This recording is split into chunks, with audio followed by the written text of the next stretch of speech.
2 সহস্রাধিক মানুষের তাজা প্রাণ আর অন্তত 1010 মানুষের অঙ্গহানির এক রক্তক্ষয়ী যুদ্ধ থেকে মাত্র মাস 3 দূরে দাঁড়িয়ে আজকের কথাগুলো বলছি। শহরের রাস্তায় এখনো শহীদ ওয়াসিমদের রক্তের ছোপ ছোপ দাগ লেগে আছে। স্বাভাবিক জীবনে ফিরতে পারেনি এখনো শহীদের পরিবারগুলো। ইয়ামিনের মা হয়তো কাউকে পেলেই জানতে চাইছে আমার খোকার উপর কিসের এত রাগ ছিল ওদের। সে প্রশ্নের উত্তর হয়তো কেউ কোনোদিন দিতে পারবে না। বুকের ভেতর গুলি নিয়ে নিস্তেজ পড়ে থাকা শরীরটাকে ওরা যেভাবে কুকুরের মতো টেনে হিঁচড়ে খেয়েছে, সভ্য এই সমাজে সেই উত্তর কি আসলেই আছে?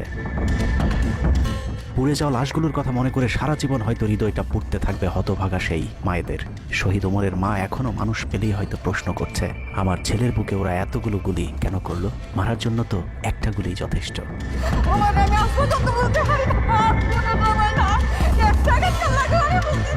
তৃষ্ণা পেলে মুগ্ধের মায়ের হয়তো কানে বেজে উঠবে, পানি লাগবে, পানি।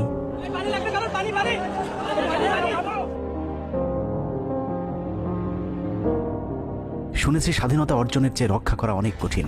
স্বাধীনতার এই পতাকা সমুন্নত রাখতে যারা জীবন দিয়েছেন তাদের সে রক্ত যেন বৃথা না যায়। এ পতাকার জন্য যেন আর কাউকে জীবন দিতে না হয়।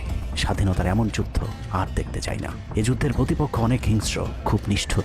ওরা বুকে গুলি নিয়ে কাঁপতে থাকা মানুষকেও শান্তিতে মরতে দেয় না। ওরা আরও রক্ত চায়। 15 বছর মুসলিম নিধন করে ওদের এতটুকু অনুশোচনা নেই। রক্তের নেশায় এখনো বুঁদ হয়ে আছে হিংস্র পশু আত্মাগুলো। এদিকে এক পক্ষ নিজেদেরকে বিজয়ী ভেবে ঘরে ফিরেছে।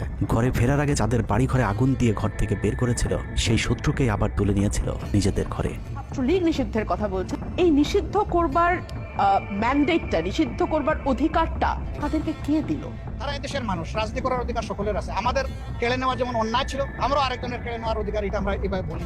আওয়ামী মানবরূপী দানব ঘাড়ের উপর বিষাক্ত কার্বন ডাই অক্সাইড ফেলছে, আর আমরা সেটাকে অক্সিজেন ভেবে বুকে নিচ্ছি। বিষাক্ত সাপ থেকে নিরাপদ না হয়ে সাপ নিয়ে খেলার পরিণতি কি হতে পারে সেটা বুঝতে খুব বেশি দেরি করবার প্রয়োজন নেই। আমার এই বার্তা আপনাদের কাছে পৌঁছানোর কয়েক ঘন্টা পরেই আপনার ঘরে যে শত্রুকে জায়গা দিয়েছিলেন তাদের সেই বিষমাখা মুখের বিষ আপনার গায়ে নেয়ার জন্য প্রস্তুত থাকুন।